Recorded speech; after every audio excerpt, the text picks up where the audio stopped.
Hello everyone, I'm Dead Knight and this is In It to Win It.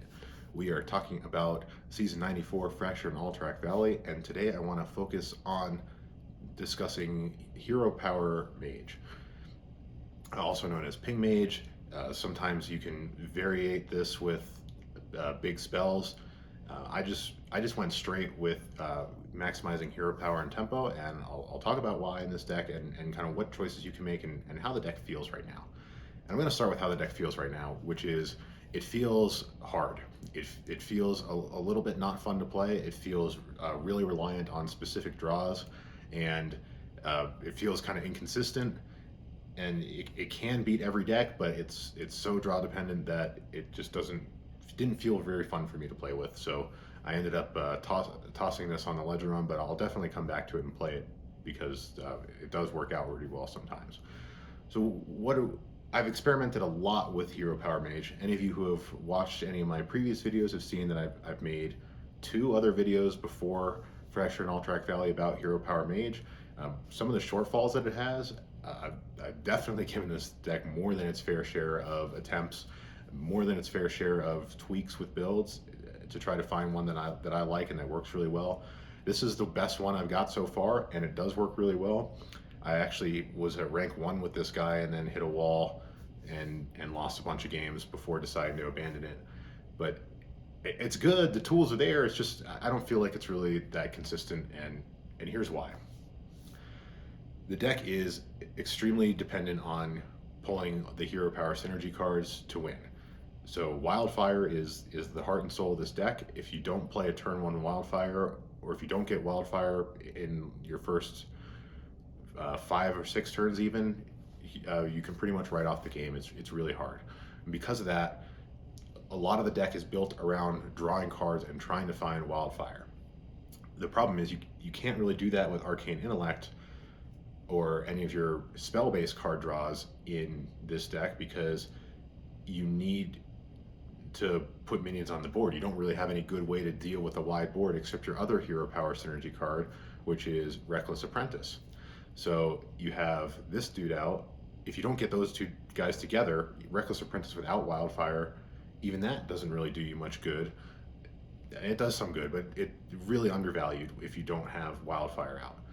And then at the end of the game, you kind of run out of damage. It's really hard to finish the game out if you don't have Mordresh Fire Eye, which is your final hero power synergy card. You pretty much need all 3 if you want to have any control of the game. So to try to offset those weaknesses, if you look at the rest of this build is designed to alleviate some of that.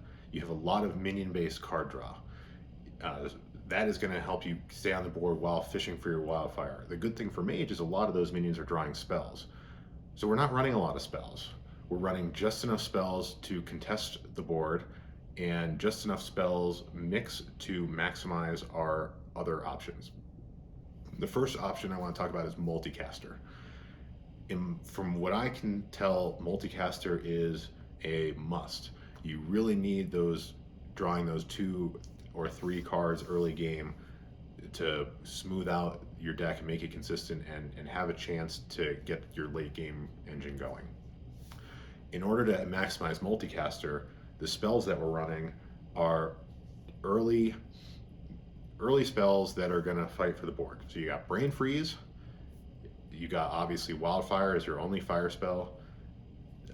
Brain Freeze is working really well because it is for 1 mana, dealing 3 damage. So usually you're killing a minion for 1 mana, or you can just use it to freeze a minion to buy time, which I'll get to why that's important later. But Brain Freeze is really strong. Then we have Flurry, which is actually excellent in this deck as a 0 mana frost spell. It's going to let you do spell burst with your 3/4 for 3 that deals 4 damage split among all enemy minions. So this interaction is really good. It's your only other option besides Reckless Apprentice to do anything about your opponent's board in the early game, and pretty much rogues and paladins can lose just because you play this guy out and get the spell burst.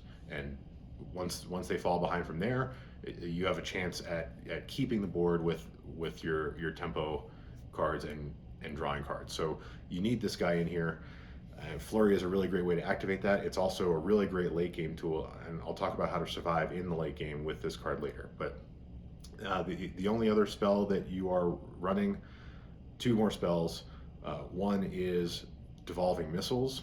Devolving Missiles is your only arcane spell. It's absolutely essential to beat Paladin. It's really strong against Rogue, especially when Rogues are playing Edwin, Defias, Kingpin out and getting 12/12 for 4 mana late in the game, and you devolve that guy, and now it's just completely nukes that dude for 1 mana. Also, it destroys Librams. One of the main tools that Librams has is the Libram of Wisdom, so devolving that, it really takes away some of Paladin's longevity. Really great card early in the game. Goes really well with the spell burst guy, because you devolve the minions and then they're usually in spell burst range and just wipes the board.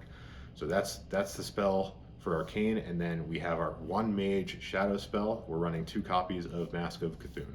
7 mana spell, 10 damage split among all your opponents.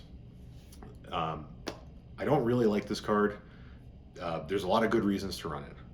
The reason I don't like it is because if you ever fall behind, Mask of Cthulhu is not a super great way to get the board back, and it's really expensive. The problem is, if you play this card and your opponent still has stuff on the board, then they just refill their board and continue to crush you, and you didn't get any further along than you were before. So if you're already ahead and your opponent tries to get back in the game, Mask of Cthulhu is great. If your opponent just cleared your board and couldn't put anything on the board, Mask of Cthulhu is great, dealing that 10 damage to your opponent's face, and a lot of times puts you in striking distance of a win. But for a big spell of that cost, that you would want it to always be good for you, and sometimes you just can't play it because you're behind and you need to do other things. So that's the thing that sucks, but it's the only shadow spell Mage has. It is good, and you really need it for your late game engine, which is Magister Dawngrasp.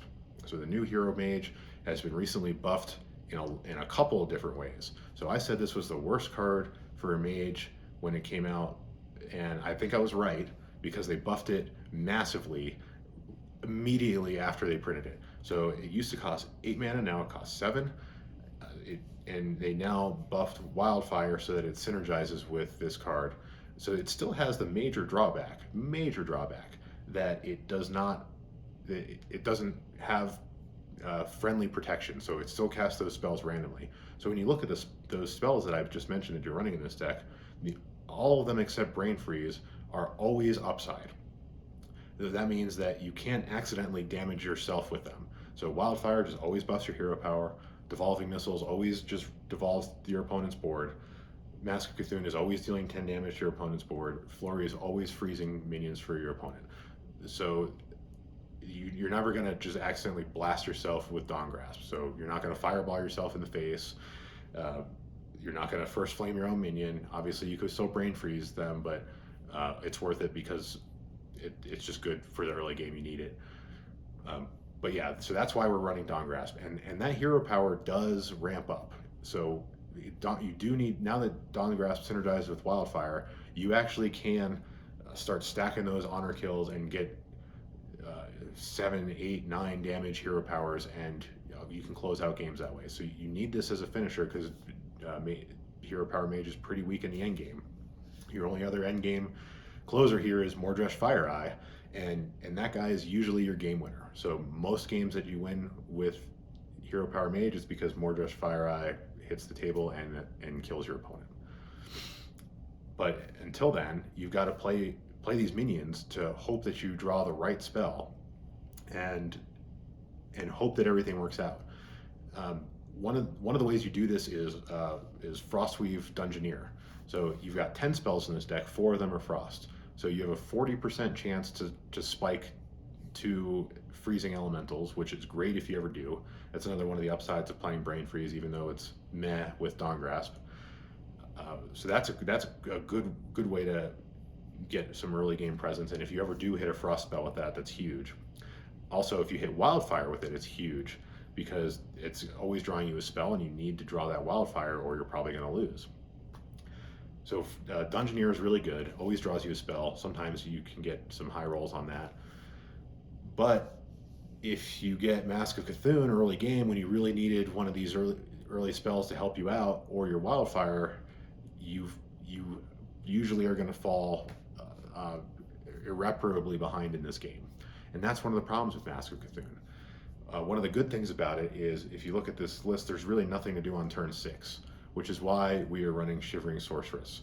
If you can get Mask of Cthulhu out on turn 6, you can just perfectly curve into a Magister Dawngrasp, which gives you a second Mask of Cthulhu on turn 7, and recast those other spells, gives you 5 extra armor, buffs your hero power, and it's great.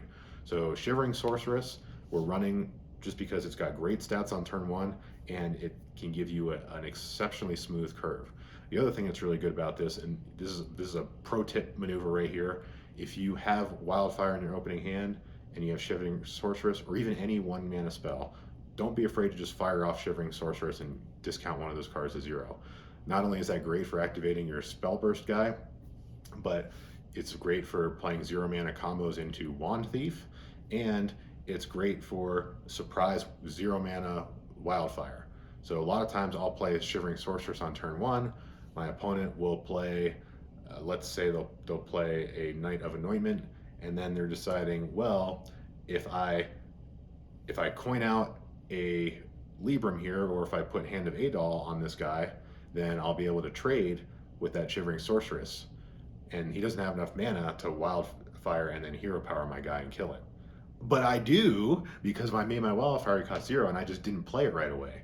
So holding that 0 mana spell until you're actually going to use the effect is power play, and can cause your opponent to do some pretty serious misplays. So Shivering Sorceress is actually really good in this deck. Highly recommend. But really, the MVPs are the Hero Power cards and Multicaster. And if things don't go right, if you don't draw the right cards at the right time, you're pretty much always playing from behind. This deck is challenging to run. It's fun when it works out. It's frustrating when it doesn't, because you know the potential's there. It has the ability to win against every deck, but it's so hard to. Probably need to run Rustrot Viper. I just don't know what to cut for it. There's a lot of games where it got closed out from either Weapon Rogue, or Pally played the Cariel hero, and I just couldn't beat through their hero. So you probably need to run Rustrot Viper, but it's just so reliant on specific cards that it's hard to find room to change the list. But we'll see. Maybe I'll cut something for it and we'll try this again and see how it goes. But right now, play at your own risk. It can be fun. You can hit Legend with this. It is so much better than it was before, but it's challenging. So let me know what you think of it. I hope you have some success with it and have some fun with it. Don't forget to like, comment, and subscribe, and tune in next time.